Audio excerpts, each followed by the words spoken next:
السلام علیکم، امید ہے آپ ٹھیک ہوں گے، خیریت سے ہوں گے۔ طیب بلوچ آپ کی خدمت میں پھر سے حاضر ہے جی۔ سب سے اہم اور بڑی خبر یہ ہے کہ فیض باقیات نے پاکستان کی جمہوریت پر ایک اور حملہ کیا ہے۔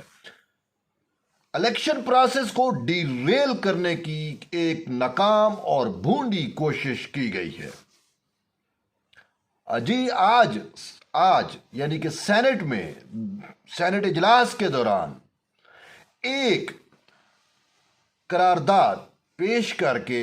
انتخابات کو ملتوی کرنے کی ایک سازش رچائی گئی ہے۔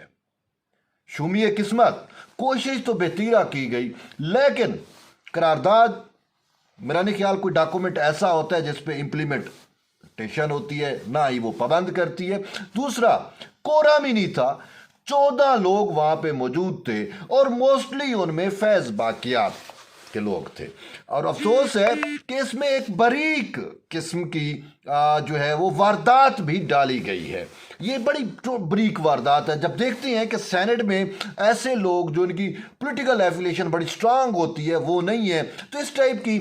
اٹیمپٹس ہوتی رہی ہیں، بہت زیادہ ایسا ہوتا رہا، اور خاص کر فیض دور کے اندر تو بہت کچھ ہوا۔ اب وہی فیض باقیات اگرچہ موجود ہیں سینٹ کے اندر، اور خصوصی طور پہ چیئرمین سینٹ کون ہے؟ صادق سنجرانی سے متعلق کچھ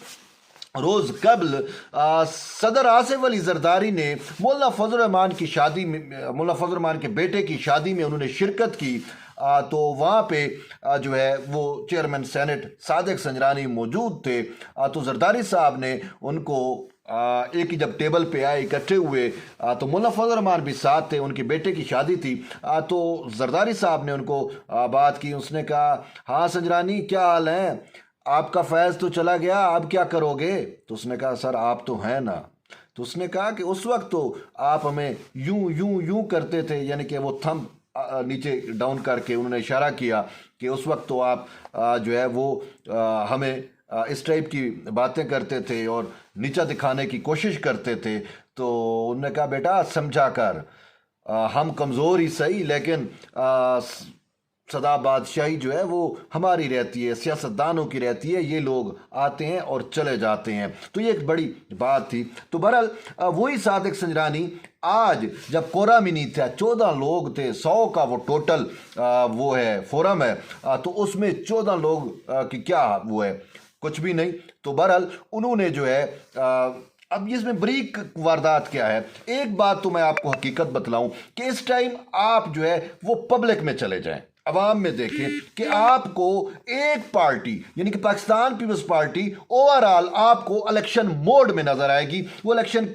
کے لیے عوام میں نظر آ رہی ہے، جلسے جلوس، مینیفیسٹو دیا جا رہا ہے، بلاول بھٹو زرداری نے اپنے 10 نکات دیے ہیں، اور آئے روز ان کا کہیں جلسہ، آج بھی وہ N127 کے اندر اپنی الیکشن کمپین میں تھے۔ تو فیلڈ میں تو ہمیں ایک پولیٹیکل پارٹی نظر آتی ہے جو عوام کو موبلائز کر رہی ہے، اس کے برعکس جب ہم دیکھتے ہیں کہ دوسری بڑی پارٹی جو ہے وہ پاکستان مسلم لیگ نون، وہ خواب خرگوش میں سوئی ہوئی ہے۔ جاتی عمرہ میں گزشتہ روز جو ہے وہ پاکستان پیپلز پارٹی کے چیئرمین بلاول بھٹو زرداری نے ایک رائیونڈ محل کے سامنے بہت بڑا ایک ورکر کنونشن کیا، اور اس میں انہوں نے میاں صاحب کو جگانے کی کوشش کی۔ میاں صاحب الیکشن موڈ ہے، پورا پاکستان الیکشن میں ہے، اور آپ ابھی تک سوئے ہوئے ہیں، نہ ہی آپ کی کمپین نہ ہی آپ جلسے جلوس کر رہے ہیں، نہ ہی آپ عوام کو موبلائز کر رہے ہیں۔ اٹھیں اور وہ کریں، جلسے جلوس کریں۔ تو کوئی دوست کہہ رہا تھا کہ محل سے آواز ہے کہ ساڑھی گل ہو گئی ہے۔ تو اب یہ لگ یہی رہا ہے کہ شاید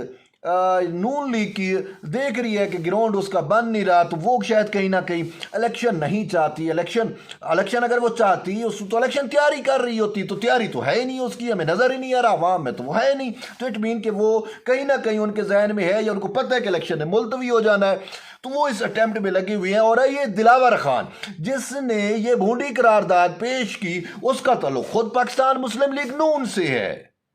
نون سے اس کی ایفیلیشن ہے۔ بڑی بریک بینی کے ذریعے یہ واردات ڈالی گئی اور قرارداد بھی منظور کرا لی گئی، اور اس میں پاکستان پیپلز پارٹی کا دوش پاکستان پیپلز پارٹی کو دیا جا رہا ہے۔ اس کے ایک جو ہے وہ बहरामन तंगी एक सेनेटर हैं, वो वहाँ पे मौजूद थे और कहा जा रहा है जी उसने जो है वो हिमायत की है। लेकिन बहरामन तंगी का ये कहना है कि मैंने हिमायत नहीं की, मैंने मुखालफत की है। बहरहाल उसने अगर हिमायत भी की है या मुखालफत की है तो वो एक बंदा था, उससे कोई इसका पहाड़ नहीं टूट पड़ता। लेकिन इसके बावजूद पाकिस्तान पीपल्स पार्टी की ने जो है वो एक्सप्लेनेशनें भी दी हैं, वजाहतें भी दी हैं कि भाई हम सबसे ज़्यादा इलेक्शन चाहते हैं। और बिलावल ने कहा था कि अगर किसी ने इलेक्शन को डिरेल करने की कोशिश की तो मैं सुप्रीम कोर्ट जाऊंगा। इसी सुप्रीम कोर्ट में खड़े होकर चेयरमैन पाकिस्तान पीपल्स पार्टी बिलावल भुट्टो जरदारी ने कहा था, और उन्होंने कहा था कि यह बड़ी खुशाइंद बात है कि चीफ जस्टिस ऑफ पाकिस्तान काजी फैज ईसा ने पत्थर पे लकीर कहा है कि 8 फरवरी को इलेक्शन होंगे, और ये पत्थर पे लकीर है। और हम देखते भी हैं ओवरऑल ये जो क्रेडिट है कि जमहूरियत को डिरेल होने से बचाने का जो क्रेडिट है और पाकिस्तान में इलेक्शन कराने का जो क्रेडिट है, ये चीफ जस्टिस पाकिस्तान काजी फैज ईसा को जाता है। उन्होंने दरमियान में जो भी अटेम्प्ट्स हो रही हैं वो इन अटेम्प्ट्स को ज़ैल भी कर रहे हैं। आपको याद हो नजफ बाकर नजफी का जो फैसला है जिसमें उसने आरओज को नोटिफिकेशन वो कर दिया था, मुअत्तल कर दिया था, तो उसके खिलाफ भी चीफ जस्टिस रात को बैठ के उन्होंने बेंच बना के इस चीज़ को इंश्योर किया कि इलेक्शन में डिले नहीं होगा। और अब भी जब वो मुख्तलिफ नौइयत के केसेस सुन रहे होते हैं तो उसमें बार बार ये मैसेज देते हैं कि कुछ अनासिर ऐसे हैं जो इंतखाबात को डीरेल करना चाहते हैं, लेकिन हम उनकी इस कोशिश को कामयाब नहीं होने देंगे। हम चाहते हैं कि इलेक्शन जो है वो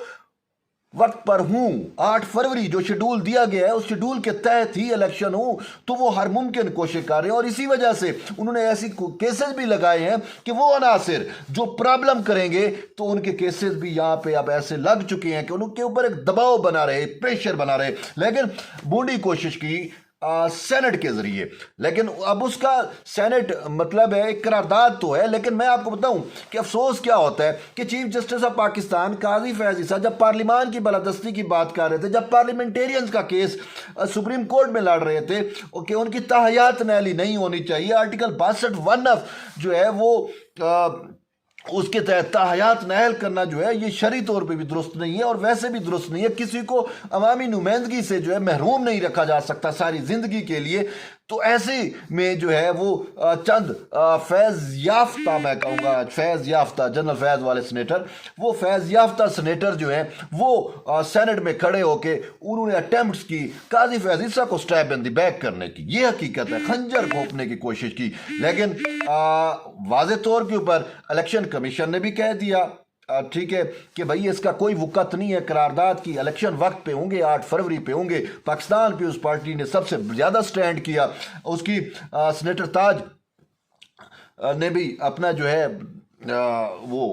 बयान जारी किया। उसके बाद सैयद नासिर हसन शाह का मैं सुन रहा था जो पीपल्स पार्टी के रहनुमा हैं, उन्होंने भी वाज़े तौर के ऊपर कहा कि इंतखाबात वक्त पे होंगे और चीफ जस्टिस के होते हुए तो किसी की जुर्रत ही अब नहीं है कि वो इंतखाबात को डिरेल करने की कोशिश करे या जमहूरी प्रोसेस का जो तसलसल है उसमें रखना डालने की कोशिश करे। और फिर शेर इमान ने बड़ी जो है वो एक